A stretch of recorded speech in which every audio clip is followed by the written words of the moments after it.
Alors, le troisième épisode de la troisième saison de Jujutsu Kaisen vient tout juste de sortir et il est temps d'en parler. Déjà pour commencer, cet épisode était un de PowerPoint. Oh mon Dieu. Mais qu'est-ce qui les a pris? Les gars se sont pas cassés la tête, hein. Ils se sont pas cassés la tête, ils ont dit bon, il y a des choses à expliquer, donc on va les écrire à l'écran et vous allez lire. Mais moi si je voulais lire, j'aurais lu le manga. Quand on regarde l'animé, c'est pour l'animation, frère. Essayez au moins de rendre le truc un peu dynamique, mon frère. Vous mettez des écritures à l'écran. Bref, dans cet épisode, il y a énormément d'expositions. La team fait finalement la rencontre de Tengen.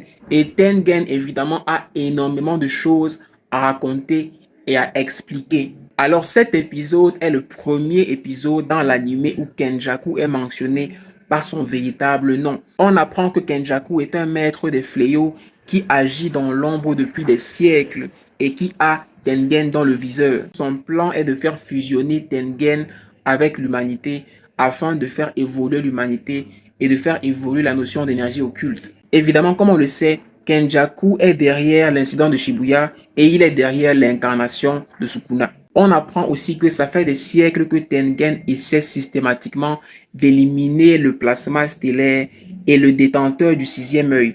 Et on dit qu'il est même déjà allé jusqu'à les tuer. Mais même après les avoir tués, ils sont comme par enchantement réapparus et Tengen a réussi à faire ce qu'elle avait à faire. C'est comme ça qu'au fil des années, Kenjaku s'est donc résolu à sceller le détenteur du sixième œil plutôt que de le tuer. Et nous apprenons que Tengen possède la technique d'immortalité et que même si elle est immortelle, elle n'est pas immunisée contre la vieillesse. C'est pour ça que tous les 3 ou 4 siècles, elle fusionne avec le plasma stellaire pour maintenir son intégrité physique. Nous apprenons aussi que comme il y a 12 ans, Tengen n'a pas pu fusionner avec le plasma stellaire. Son intégrité physique a donc été compromise et elle a en quelque sorte évolué dans une forme de vie inédite. Et ce qui fait que dans sa forme actuelle, elle est très similaire à un esprit, elle est très similaire à un fléau. Ce qui la rend donc potentiellement susceptible à la technique de manipulation des esprits, technique que possède Suguru Geto. Et on sait qu'à l'heure actuelle, Kenjaku se trouve dans le corps de Suguru Geto et a accès au sort de manipulation des esprits. Mais quel génie ce Kenjaku! Quel génie! Un autre détail qui a attisé ma curiosité, c'est que lorsque Tengen parlait de l'équilibre et du lien qui existe entre le sixième œil, le plasma stellaire et Tengen elle-même, elle a dit qu'il y a de cela 12 ans, l'émergence et les actions de Toji Fushiguro ont permis de quelque part briser le lien. Parce que l'intervention de Toji dans la trame scénaristique de Jujutsu Kaisen a permis déjà de 1 d'éliminer le plasma stellaire. Et donc, ça a déstabilisé l'intégrité physique de Tengen. En plus de ça, Toji a battu Suguru Geto.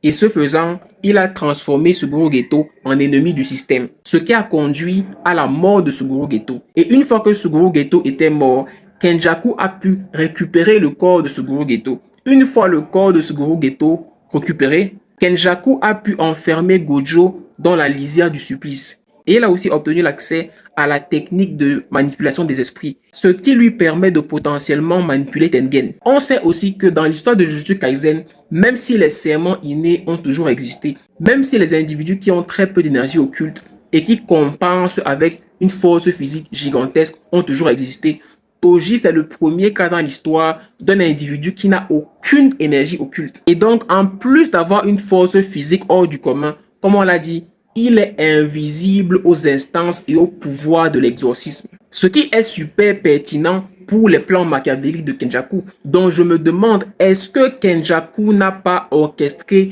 la naissance et l'émergence de Toji? Est-ce que Kenjaku n'est pas par hasard derrière la naissance de Toji Fushiguro? Parce qu'on connaît le génie maléfique et le soin du détail qu'a Kenjaku. Donc pour moi, c'est plus une possibilité. Et si un jour Akutami révèle ça, ce sera une révélation quasi divine. Ce sera un mindfuck de malade mental, les amis. Tengen exprime aussi le fait qu'elle a besoin de protection et qu'elle a besoin que 2 d'entre eux restent à ses côtés au cas où Kenjaku veut venir lui régler son compte. Et donc Yuki et Chozo décident de rester aux côtés de Tengen, tandis que le reste de la team s'organise et se dispatche en groupe. Yuta décide d'aller de son côté tout seul parce que c'est un exorciste de niveau S, donc on sait qu'il va casser des gueules. et Itadori et Megumi décident de se mettre ensemble. Ce qui bien évidemment inquiète Itadori parce que Itadori a pleinement conscience que Sukuna a des plans pour Megumi. Sukuna veut faire une dinguerie à Megumi. C'est pour ça que Yuji est allé jusqu'à demander à Yuta de toujours rester à ses côtés et que si jamais Sukuna se manifestait, que Yuta n'hésite pas à Itadori. Et quand Itadori et Megumi se mettent ensemble, Itadori évidemment panique parce qu'il sait que Yuta ira de son côté. Et Megumi il est là en mode non, ne t'inquiète pas, machin, machin, machin. Mais là, ça sent mauvais, là, ça sent le guet-apens, mais à 2 kilomètres. C'est évident que Sukuna va faire une dinguerie. Déjà, chaque saison, Sukuna fait une dinguerie. La saison 1, Sukuna fait une dinguerie. La saison 2, Sukuna fait une dinguerie. Donc évidemment que cette saison, Sukuna va faire une archi-dinguerie. Donc, avoir Yuji et Megumi qui décident de traîner ensemble, alors que Yuji a parfaitement conscience que Sukuna veut faire quelque chose à Megumi, ça va mal finir. Tengen et la team font mention de tous les moyens dont ils peuvent faire usage pour libérer Gojo, et il est question de la lance que maniait Toji, mais on nous dit qu'elle a été détruite par Gojo.